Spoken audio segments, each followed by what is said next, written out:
But in that moment, I surrendered to that peace. I felt gratitude, I felt peace, I felt joy. And it was just a moment of complete clarity that I had never lost my way. It was always right here.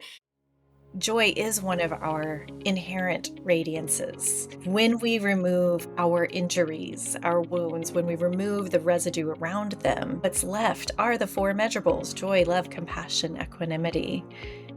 And then once I've heard their story, then I can put together my knowledge and wisdom with their experience to empower them with the tools they need to help themselves, to help them build the intuition of what their mind, what their body, what their heart, what their soul need to not just survive, but to live and thrive. You're listening to Solving for Joy. I'm your host, Dr. Chrissy Ott, a multi-boarded integrative physician and professional certified life and career coach. This podcast is about joy, what it means, how we find it, and the creative ways people are solving for it in their own lives. I'm so glad you're here. Hello, and welcome to today's episode of the Solving for Joy podcast. I am so delighted to bring you my guest today, Dr. Meena Julapalli. Dr. Julapalli is an integrative pediatric dermatologist, a TEDx speaker, a children's book author, and founder of The Joyful Path. She's also a friend of mine from residency, and we have not had an actual conversation in 19 years, but we have somehow found such similar passions, and I'm so excited to share a conversation with her and with you about that today. Known to many as the chief joyologist at The Joyful Path, Meena has one of the best titles out there, one that I share and was inspired to share, and she really lives up to it. If you have ever met Meena Julapalli, you will remember her 10,000 watt smile. It sticks with you for life. She blends the science of skin with the soul of joy, helping kids and families not only heal, but truly thrive. She's the founder of Bluebird Dermatology in Houston, Texas, where she practices direct cure medicine grounded in connection, creativity, and compassion. All right up my alley. Her work has been featured in Dermatology Times and across several podcasts where she explores the deep emotional layers of skin conditions and what it means to feel at home in your skin. And this month, she is launching something very special, mindset coaching for kids. Because Dr. Meena believes that joy, resilience, and self-trust aren't just adult goals, they're essential tools every child deserves. Whether she's speaking about integrative care, emotional well-being, or the power of presence, Meena's message is clear. Joy is not a reward, it's a practice, and one we all have access to. Thank you for joining me, Dr. Meena Julapalli. Thank you so much for that introduction, and I'm so excited to reconnect with you after all these years. Yes, after all these years, Texas Children's Hospital, Ben Taub General Hospital.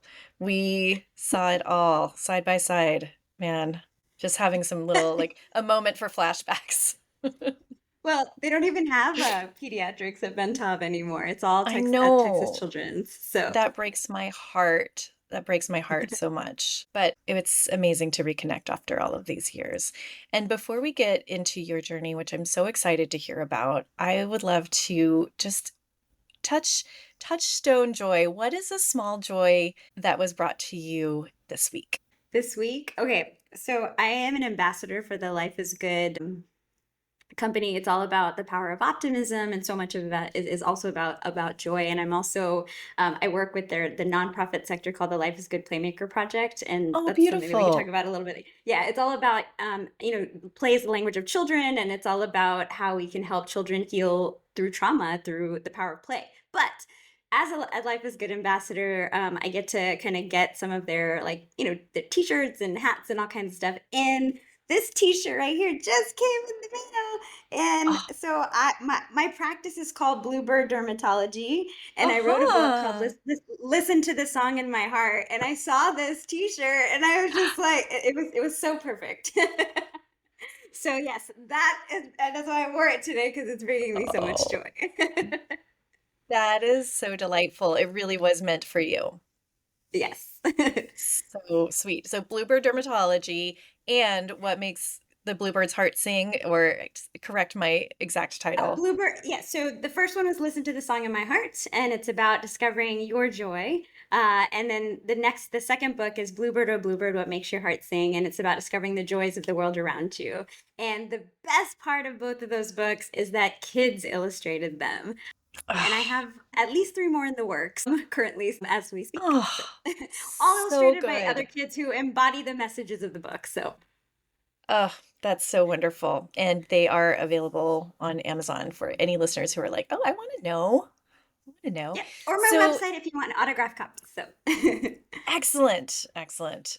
Tell me about this road, this joyful path that you have been on that led you from pediatric residency to dermatology to integrative and to founding Bluebird.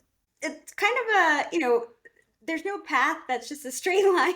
There's Mm-mm. not even a circular path. It's up and down and every which way and crossroads in every ways. And that really is what my joyful path looks like, and probably most people's paths as Yeah. well. But yeah, so we met in residency. So I was doing pediatrics at Baylor College of Medicine in Houston, and I ended up really loving pediatric dermatology. So I went on to do a dermatology residency, and then I did a pediatric dermatology fellowship in Colorado. So then, So like, much training.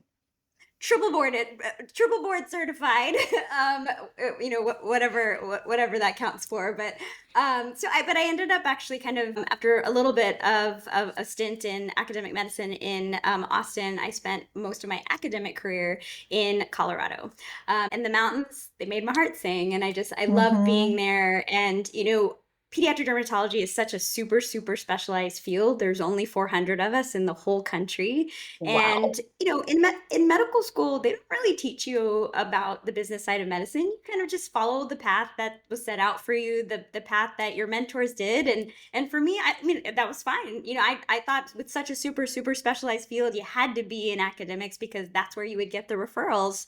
That you had to Mhm. be at this big tertiary care center. And I'll say, like, I loved it. I loved teaching residents and students. I loved being around all these, colleagues of different expertise that I could just, pop my head in the door. Hey, what do you think about this, about this, a patient? And so it was wonderful. But as many of us, who have worked in kind of those big settings, it eventually became kind of corporatized, and a lot of the mission that people set out as they build these kinds of institutions. I mean, you and I have a mentor in common, Dr. Ralph Feigen, who kind Yes. of was there at the beginning of the world's largest medical center, the Texas Medical Center, and he was, the father of pediatrics. He trained so Mhm. many thousands of people at this point, who now trained other people. So his legacy is large. But I will say these big institutions, at least in my experience, it just became the metric became how many patients can you see in the shortest amount of time possible to make the most amount of money for the institution. And I'll say at the end of my time there, it didn't start at the end of my time there, I was seeing probably 50 patients a day, feeling completely disconnected from from my patients. And I just remember if a resident came to me and said, okay, this patient has eczema, this is what they've been through, all of that, I it almost was like I would just press play when I walked into the room, and just like kind of just a pre-recorded spiel. I I wasn't am an connected automatic to robot. them. I will do the medicine. I Exactly. will do the billing. Bye bye. And my mind was thinking about the 10 patients waiting to be seen, and so that's not what I went into medicine to do. And so finding myself disconnected from that, I tried to kind of make things, a little bit differently, where I could kind of go to different satellite clinics, not have as many patients. And around this time, as I was always getting a little bit disconnected professionally from what I was doing, from my calling, my mother had, who was previously healthy, physically healthy, had a spontaneous ruptured brain aneurysm. And it turned my world upside down. I was living in Denver at the time, and thankfully, the way my clinic was set up, I was able to go home frequently, but I would go home almost every weekend that I wasn't on call for a year and a half. And helping my family through that, my heart was divided into two different places. I wasn't feeling professionally fulfilled at that point. I was emotionally burned out. So I mean, at this juncture, I couldn't do it anymore. I mean, I wasn't putting off the same energy that I Mhm. put out, before. People, everybody around me could also feel that as well. And I had this moment of just, you mentioned my 10,000 watt smile. I would say something that I don't even notice, it's just naturally a part of me, became forced in those times. I mean, I was disconnected from who I was. And so I resigned. And I decided to take a break. I took 6 months off.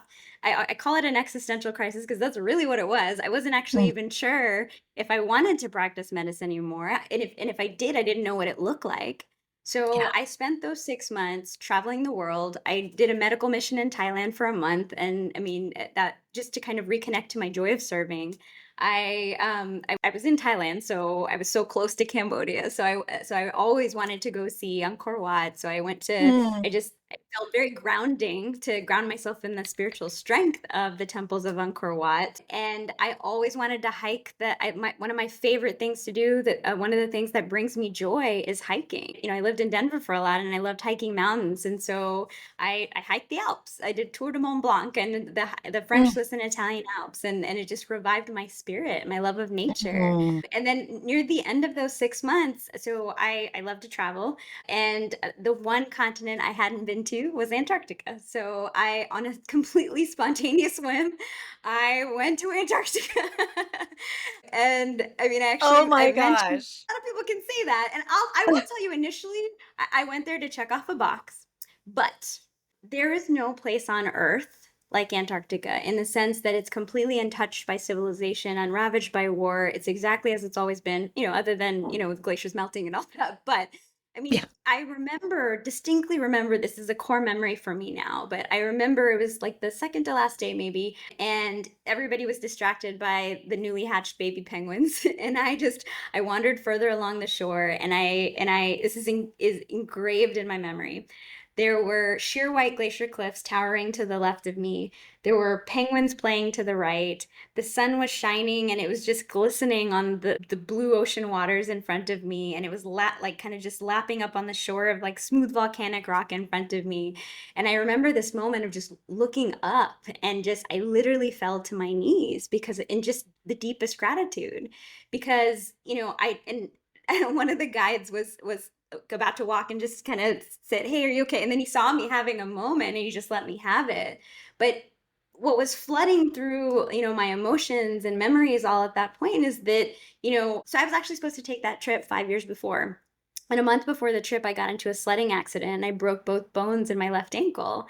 And I was out for 3 months. I mean, I had to, I was working on a scooter and all kinds of stuff. And in my delirium in the ER, I was like, "Can I still go?" And my surgeon was like, "Well, I think we can find crutches that have crampons on it or whatever." But he was trying to soften the blow a little bit. But that was maybe about 2 years after my mom got sick. And it was a moment of, when I heard that she got sick, like I remember that phone call. That was kind of a traumatic memory, and I fell to my knees as Mhm. well, but that was in Yeah. despair.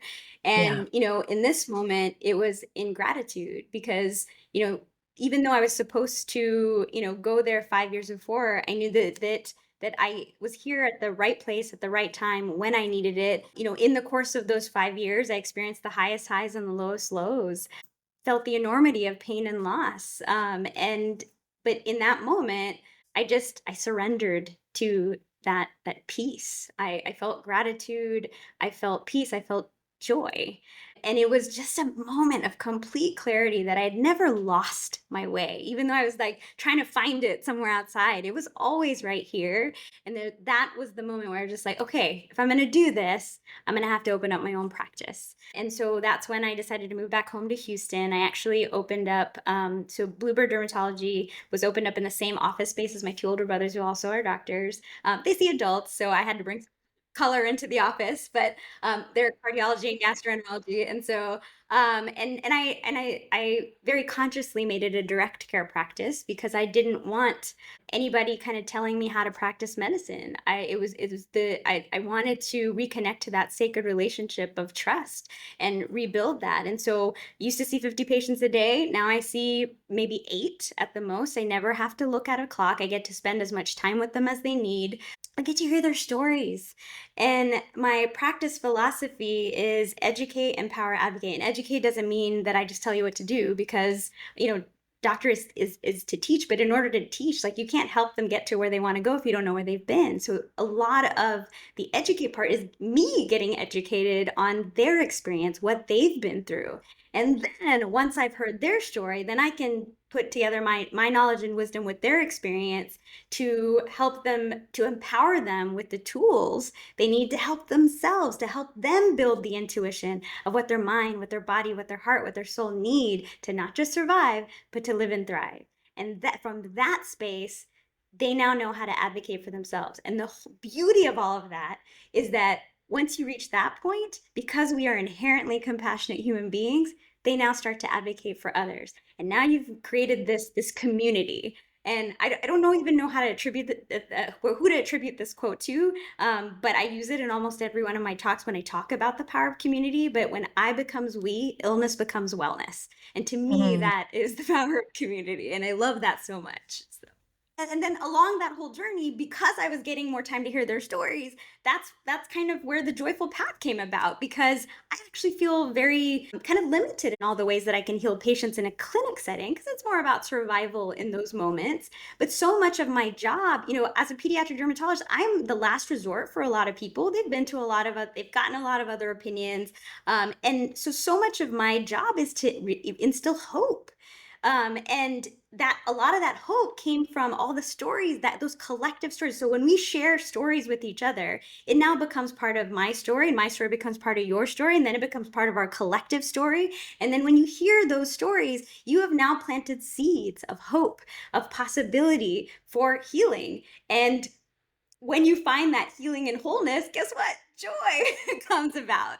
And so the Yeah. joyful path came about with just helping people discover the joy of their unique gifts. I mean, so much of the problems in this world stem from disconnection from ourselves and the world around us, disconnection from food, from art, from music, from each other, from community. Because the pandemic happened, and we were told isolate, isolate, but there was so much destruction in all of that. And now burnout, loneliness, mental health crisis is going through the roof because we are so disconnected. And so that whole movement that you're doing, that I'm doing with Joy, I think it really comes down to connection.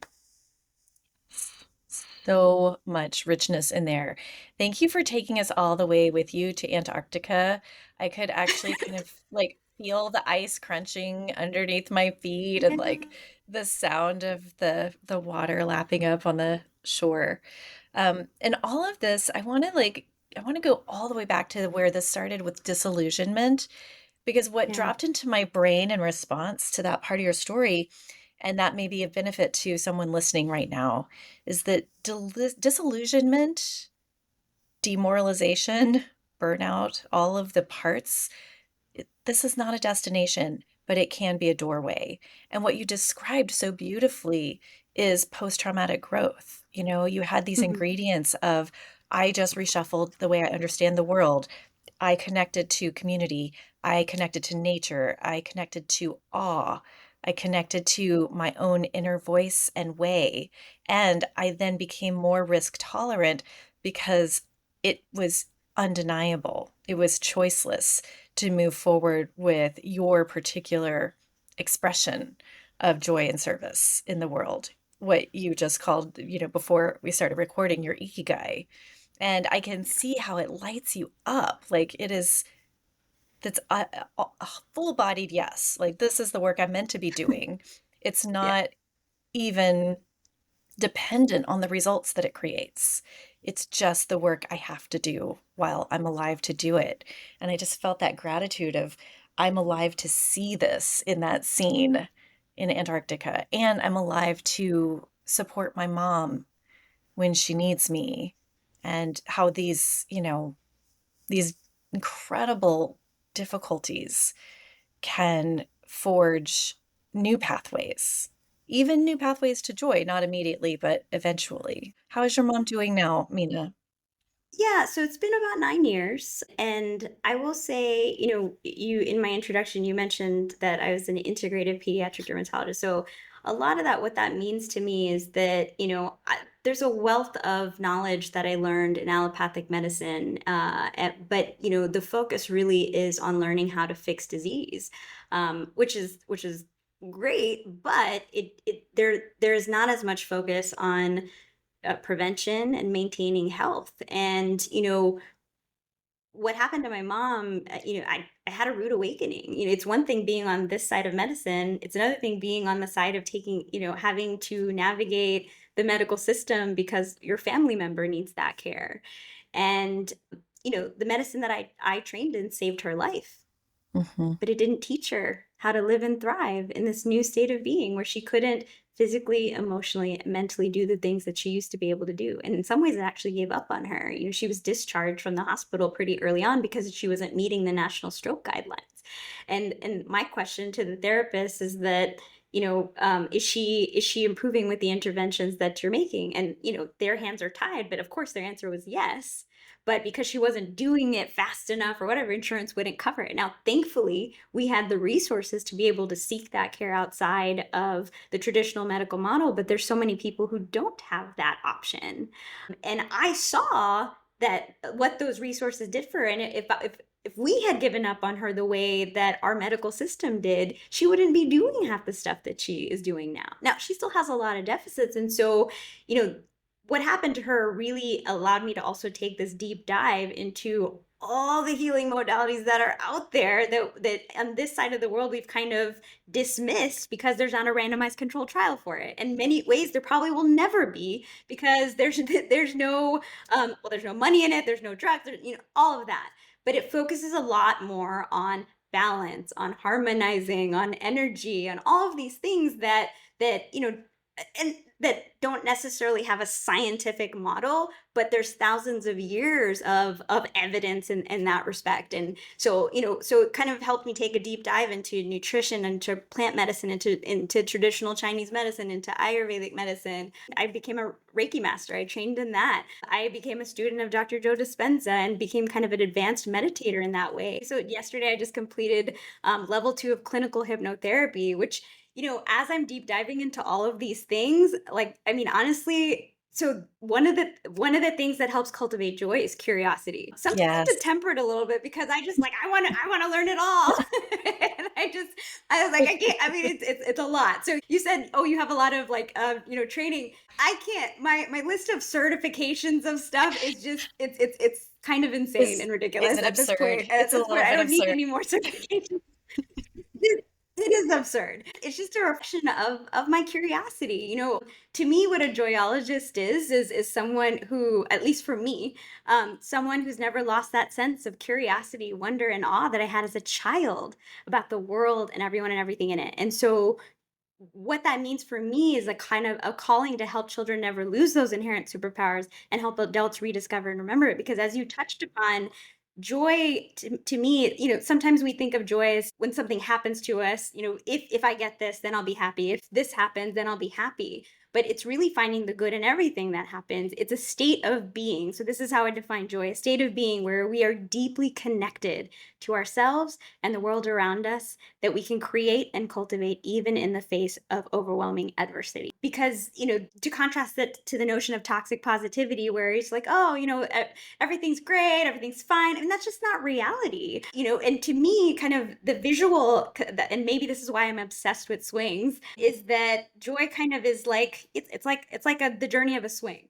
At that moment where time stands still, you have to commit to powering through the depths of sometimes grief, fear, anxiety, sadness to reach new heights of joy. So joy is not one or the other, it's all of it. It's what allows us to experience all of what makes us human. Because even in those hard and difficult emotions and challenges, I mean, there's no good or bad emotions. Harvard Medical School psychologist Susan David came up with the concept of emotional agility. I don't know if you've read that book, but I love it. But it's using those as guides of whether our needs and values are being met. And if we pay attention to them, acknowledge them, learn and grow from them, then from that space, we can choose how we might intentionally respond as a result. So that instead of seeing the fear, the problems, the challenges, we see the opportunities and solutions and the hope and the possibility. And so that's kind of what I am hoping. These are conversations that I'm getting to have with children. I think a lot of people think that kids don't quite, understand this, but now that I have those books about joy, I get to go into schools to, talk about the books and I don't read the books, I sing them. So I sing the books dressed up like a bluebird, but it opens up a conversation talk about joy. Yeah, so, I mean, these kids are asking me questions like, what if I don't know what brings me joy? How do I become curious? Like, these are the questions that 6-year-olds are asking me. I'm like, all right, let's talk about it because I want them to know that they have the tools to navigate life's challenges as they happen. Because otherwise, we're all going to become adults where we are all having to work on our inner child because we didn't get what we needed. So if they know that they can start to work through these things, because we can't take away. I mean, I think that's that kind of hovering as caregivers, we cannot we can't go take away all of the discomfort that are the children that we love are going to face. And in fact, it's a disservice to do that because we can keep them safe as possible, but in that safety, they need to fall so that they can learn to go back up, and they need to be bored so that they know how creative they are. They need to sit in that discomfort so that they can stretch out of their comfort zone and challenge themselves in new ways so that they grow. So all of these things are important. I think it's hard for us to sometimes hold space for pain and discomfort, especially when in medical school, or not medical, but or even our medical training, pain is like a big vital sign. And we're judged on that all the time. And all pain is bad. In fact, it's necessary. Oh, and these children need, adults who have some capacity to not be reactive in the moment to their discomfort of being bored. I'm thinking about my parenting journey with our daughter, and even with these tools in my brain, it's difficult to translate them in parenting to actually like when it's the moment of helping the child through the boredom to stay patient, to stay grounded, to stay curious, to stay out of, reactivity or other realms that make kids actually think unhelpful thoughts about themselves and their capacities. I love that you are taking this all the way back, and it reminded me how, you know, joy is one of our inherent radiances. When we remove our injuries, our wounds, when we remove the residue around them, like what's left are the four measurables: joy, love, compassion, equanimity. That we will radiate that when other things are removed. That is a reliable truth. And it's so beautiful to keep pointing back to it. I really appreciate your definition of joy. And, connection is not in the definition of joy that I've been working out on solving for joy, which is meaning, alignment, and delight. But I can see how connection is absolutely a thread through meaning, alignment, and delight, being connected to each of those. For sure. Yeah, and it's just I learned I learned something. I mean, that's I guess that's part of. So one of the talks that I gave not that long ago was, so the theme of the conference, it was an integrative dermatology symposium, and the theme of the conference was aging well. And so my talk was, the fountain of youth is the path of joy. There's actually science to back it up. And I talked a lot about some of those elements that have been a part of my life, but that includes gratitude. It includes curiosity, learning new things every day, meeting new people, having new experiences. Guess what? We're forming new connections in our brain, neurogenesis. We're changing the patterns that already exist. You know, the things that don't serve us we're removing. And so that is protective against Alzheimer's and dementia. So if you want the science behind it, it's there. But intuitively and emotionally, you feel it as well. And when you stretch out of your comfort zone, like we were talking about before, it helps build self confidence. And because of that reinforcement, you're going to want to keep doing it. So I talk about wonder and awe because then that connection to something that's bigger than yourself is really important, because you learn a sense of like just humility and that wonderment that you have a place in this world. And that kind of connects you to finding what you feel like your ikigai, your purpose is, to constantly have that sense of wonder and awe, because there are miracles around you all the time. It doesn't have to be this grand big adventure. And I talk about it with wonder and awe. It could be something like seeing the northern lights, which I got to see earlier this year in Sweden. Or it could be, that, I love dandelions. And if I see a dandelion, I'm going to blow it, because each of those tiny little feathered wings can carry your wishes. How mind blowing is that? It's in the big things, it's in the little things, it's in your daughter's laughter, I'm sure for you. I mean, it's in all of those things that are around us all the time. We're just not always paying attention to it. Play. I mean, we talked a little bit at the beginning, but play is a huge part of that. That includes curiosity. That includes, wonder. Like that. We think of play as something that only really kids do, but we need to be playing for the rest of our lives. It's a part Yes. of everything. That includes laughter. I teach laughter yoga or sometimes, and there's some great science behind that. But it's really all about that kind of, now that we have a better understanding of how our brain works, our brain doesn't really know the difference between when we are like intentionally laughing or laughing for real. Same thing with smiles, because it all has Mhm. muscle memory, and so Yeah. it's going to release, I always say, get your daily dose of laughter, dopamine, oxytocin, serotonin, endorphin, because even if you're fake laughing, guess what? It's contagious and it becomes real within about 90 seconds is what they've discovered. So I it's love that so much. I also share laughter yoga often with my clients, and like the first 10, 15 seconds are always a little weird and awkward, but after about 15 seconds, you're just cracking up at the absurdity of the fact that you're laughing on purpose. And there is nothing like a good belly laugh to shift your energy. It is so much fun. I love extolling the benefits of laughter and play so yeah. much. And people get out of practice because we fall into these ruts of adulting and we're not actually reminded or given permission regularly to have fun just for the sake of having some silly So then you have fun. to just give yourself the permission to do it. Exactly. To me, Exactly. these are all signals of safety. So we don't laugh when we're in danger. We don't play when we're in danger. We don't get massages when we're in danger. So a lot of these techniques I actually use in my clinic. So let's say, I'm a dermatologist. So a lot of these kids are itchy, and that itching makes them anxious. And it's just you're basically in survival mode, right? And so we use techniques of like acupressure for kind of just, retraining our brain to feel something different. So we do emotional freedom techniques. So we lessen that, we desensitize that feeling. We laugh, we play. I actually have them self massage, which is kind of rooted in Abhyanga, which is in the Ayurvedic tradition. So all of these things are signals to your body that you're safe, that it's time to rest, restore, to heal, and that's what allows that balance. I tell kids, we were only supposed to be we were in survival mode back in the day when we were running from dinosaurs, but we're not always running from dinosaurs anymore. In fact, they don't even exist, but our body sometimes thinks we're always constantly running from dinosaurs. So there are things that we can do to help signal to our body that we are actually safe, and so that to me allows your body to actually do what it needs to do.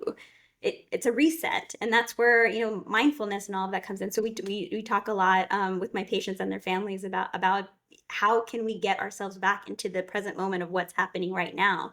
And here's the beauty of all of this is when I spend, so the majority of the time that I talk to my patients, very little bit of it is about any medical intervention at all. It's about nutrition. It's about stress reduction. My favorite question to ask them is, what brings you joy? Because these are tangible things that can empower them to not feel defined or limited by what they're experiencing right now. And once they get into that mindset, guess what? They get better. They're not as dependent on the medications. I oftentimes can get them off the medications altogether. Because we're focused on this side of the world, we're focused so much on curing, which again, lofty goal if we are able to do that. But there's many things that we can't cure, but that doesn't mean you can't heal. And so that's really what we're trying to get to for these families. And knock on wood, I've been able to get there for pretty much all of them. That is so amazing. I am so inspired and excited to hear more about how you are launching mindset coaching for kids this month. What is that going to look Yeah. like, or what is that looking like already? Yeah, so you know how there's, interweb algorithms that when you've found a certain path, it just kind of shows up. And, I was already kind of training a lot in, advanced meditation and Reiki, and my brain, because I mainly work with kids, is how can I translate this into a language that kids understand? And one of the most beautiful ways of teaching kids is through storytelling. And that's probably a good teaching tool for any age, frankly. But Yes. but with stories, they can see themselves as the characters in the story without feeling any judgment. They get to kind of process the tools that the character is using. And then Yes. when they come across a similar situation, they now have this tool. Oh, well, it worked for that character. Maybe I can do that too.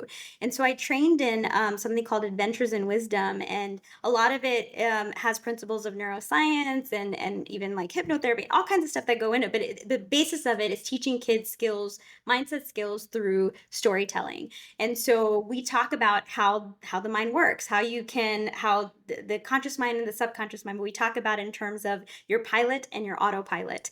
And there's a story that goes along with it. And so if you understand how your mind works, then you can shift. We talk about limiting beliefs versus supportive beliefs. And so understanding the what and the why, then it's the how part gets easier. So shifting from limiting beliefs to supportive beliefs, building your goals and direction and values, overcoming fear of failure, fear of rejection, peer pressure, how you make your dreams come true, all of the, and how you stretch out of your comfort zone. So there's all analogies for each and every one of these things. And so we kind of go through a story. I do like kind of it might be like a writing exercise, a mindful art exercise, something that kind of helps integrate the tool that they're learning. And they have a little homework, fun homework that they can do with their families. And then we meet back a week later to kind of build upon the skill that they've already learned. Um, Mine, I that Adventures in Wisdom is kind of the tool that I use with the stories, but I'm also bringing in because I'm a heart math. I've trained in heart math as well, so I Of bring course in you did. Of course you also have heart math certification. Oh my goodness, bring in Meena. principles of heart math. I trained in yoga for kids, so I bring in kind of principles of that. It's funny. I taught all four of my nephews how to ride a bike at completely different ages because one of them was about to drive a car and I was like, dude, you need to learn how to ride a bike before you drive this car. So let's do this. No, just nobody ever taught him. So different ages, age like I think it was like 5 to 15 at the time. I taught all four of my nephews how to ride a bike using principles of meditation, yoga, mindfulness. I never held the back of their seat. I had them visualize themselves riding this bike, how they were going to feel, connecting with the emotion of just the thrill of it, the speed, whatever it was, before they even got on the bike at all. So they knew before they got on that bike that they were going to be successful. And so when they got on the bike, I had them kind of ground their seat into, with roots all the way down, down, down, down, down, down to the core of the earth. And then that their head was kind of connected, their crown was open to the skies. And what that did was that their posture was more aligned. So had that more balance. And the thing is, what do we do when we're learning how to ride a bike? Because we're afraid, we're always looking at the ground. Well, if you look at the ground, you're going to fall to the ground. So then I had drishti, in yoga's focus, right? So I had them focus where they wanted to go. Now, what that also does is it keeps their body aligned, and then when they got a little frustrated, I'd have them pause and take a little break, and then have them, breathe into their heart a little bit more slowly and deeply than usual to kind of, activate their parasympathetic nervous system, so that they would have more clarity in their mind, their heart was more open, and then boom, they got it. And the person that learned it the quickest, they all learned in less than an hour, never held the back of their seat. The kid who learned it the quickest was the 5-year-old. Oh my goodness. So, That so is yes, this stuff really works. amazing. That is so amazing. I've never heard of Adventures in Wisdom as a tool, but I'm super excited to learn more about it. So it sounds like you're meeting with kids in groups. Are you Um, also meeting with them I'm doing one-on-one or is it one-on-one. Yeah, no. okay? Right now I'm doing one-on-one. I may eventually kind of introduce it in a group setting, Mhm, yeah, because I've had parents ask me to do like, hey, can we do siblings together? And I want to honor the kind of the because each kid learns differently, and I want to mhm, honor how each person learns. And so I've actually asked the parents to do them separately if they do want both the children to learn these skills. And then, mhm. maybe once they kind of get into it, then we can kind of combine it. But to build the foundations, I really prefer to do one-on-one to start with. But as I'm talking to parents about this, every single one of them asks, do you do this for adults? And I don't see why not. I mean, when I was actually like going through the stories, and even the principles of what I was trying to teach and learning about all of this, I mean, these are things like that adults don't know. And in all the other modalities that I learn, when we learn about, when in my hypnotherapy courses or in Reiki or even, advanced meditation, it gets really I mean, I'm curious about it, so I'm absorbing it, but it gets really complicated in the neuroscience of it all. It's such a beautiful way to simplify it in a way that is easy for everyone to understand. Yes. And so yeah, I do think I'm gonna offer it to adults at some point as well, because most adults don't know these skills. So adults listening who are thinking, "I need, this for my child," where will they find you, first of all? We'll get more plugs in, but Yeah, so a lot of the programs that I'm doing, you kind of stem under the category of the Joyful Path that I founded. So just www.thejoyfulpath.org. I'm building it as I go along. So we're doing mindset coaching. I've gotten to go to high schools and do mindful art classes, and we did some writing workshops like for women and also for high school students. They've just honestly, I can't. The more I do it, I'm just like, I have to keep doing this because it just yes, it's so it's good. connecting people to parts of themselves that they really are craving.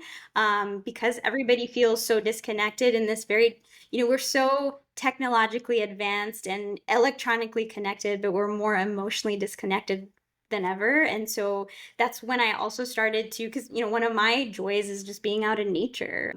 That helps me so much whenever I'm in a place where I just feel anxious or sad or whatever. Spend some time out in nature. It always helps ground me. And so I also started, since the beginning of this year in January. I'm taking people. Chrissy knows because she's lived in Houston before, but Houston gets a bad rap for not having a lot of nature. But the thing is, it's there. It's just kind of hidden. And so part of it, the reason I started it was to get people outside off their phones and just discover some hidden gems in Houston. So I pick a different place every month. But it's not a hike. I mean, yes, you're outside, you're walking, you're getting some exercise, but the point is actually to slow down. And so, Shinrin Yoku is the Japanese practice of forest bathing. It's a reminder to kind of just connect with the world around us, to be present. So we focus each month. It's a slightly different theme, different mindfulness exercise to do along the course of the walk. I've done sessions about curiosity where I have them really engage with all their senses. One of the things I like to do with my mom is, because one of the deficits that she has with her brain injury is her memory recall.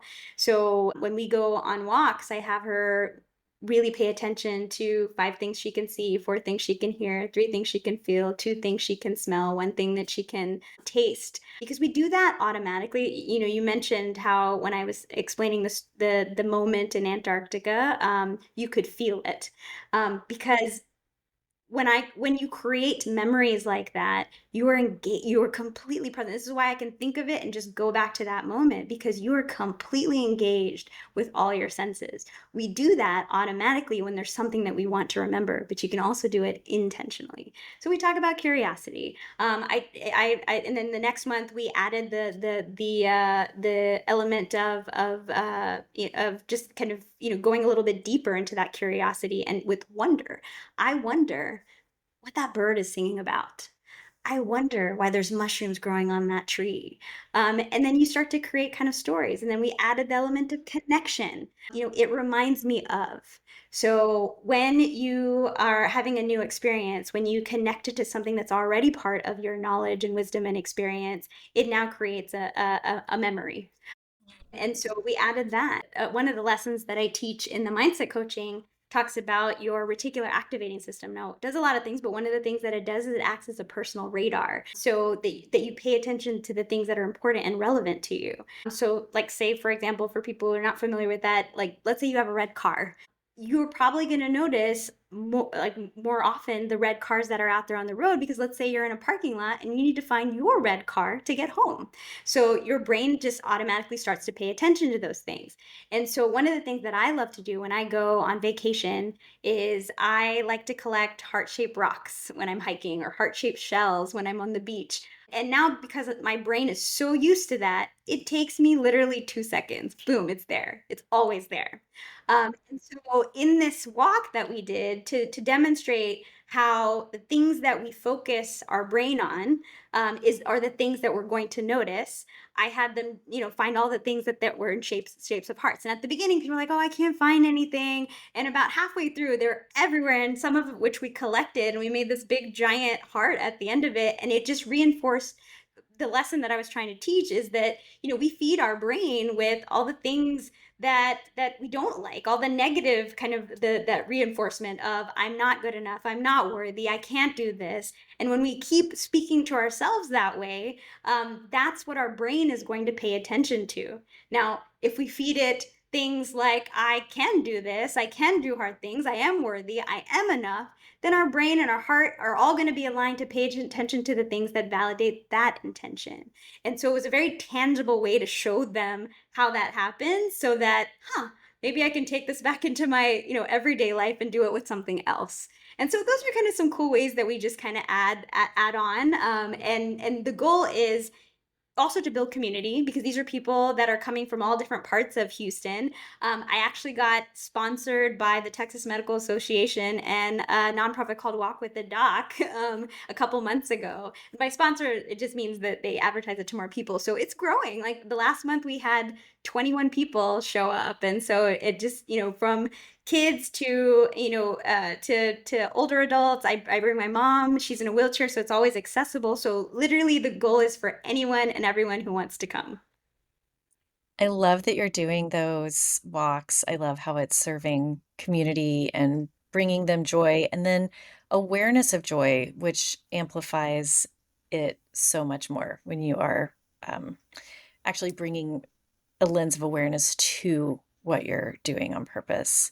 The principles of the mindset coaching that you're doing with the Adventures in Wisdom tool and other tools are so harmonic, so resonant with the teachings and experiences and awarenesses that we develop in 12 by 12 remastered in the Joy Point Solutions community. So I am appreciating and loving the harmonic resonances here, and it's so interesting to think, it was both like inevitable and unpredictable to see that, we came up through the same, fairly conservative medical training system, had adventures in adversity, had adventures in disillusionment, and eventually like said, we will do the impossible thing. We must do the thing that we were told was impossible because that thing is calling in an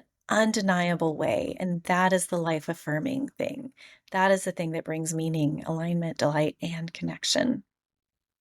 Sure. And that's when you feel connected to your reason for being, that you have found what you love, what you're good at, what the world needs, and what you can be rewarded for, that holy grail, and to be able to choose what you love and love what you do. Yeah, it is a gift of awe, truly. 2 weeks ago, I was fortunate enough to go on a stargazing overnight field trip with my daughter's class.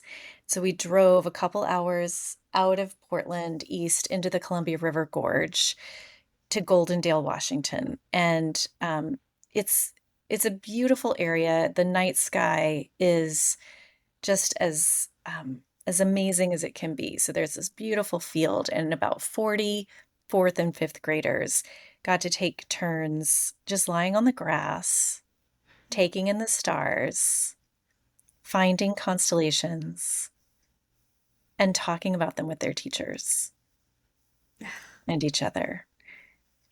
And I was just in awe in that moment, thinking, we get to be here together doing this thing right now. We get to sing around this campfire. We get to delight in sticky marshmallows and s'mores. You know? S'mores, yes.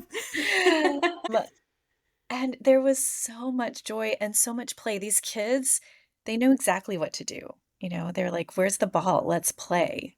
They sat in little clumps of connected humans and like read in their books or sketched or giggled or I mean, it was just such a demonstration of these principles that you've been describing. Thank you so much for being here with us today. Meena, can you share with our listeners how they can connect with you and access your work? You can find me on my website, www.thejoyfulpath.org. I have my upcoming offerings that are there, both locally and hopefully soon a lot more virtually. There's information about how you can sign up for mindset coaching for your child, and that is offered virtually. So wherever you're at in the world, we can definitely sign up for that. Also, you can find my children's books there as well if you want autograph copies of those.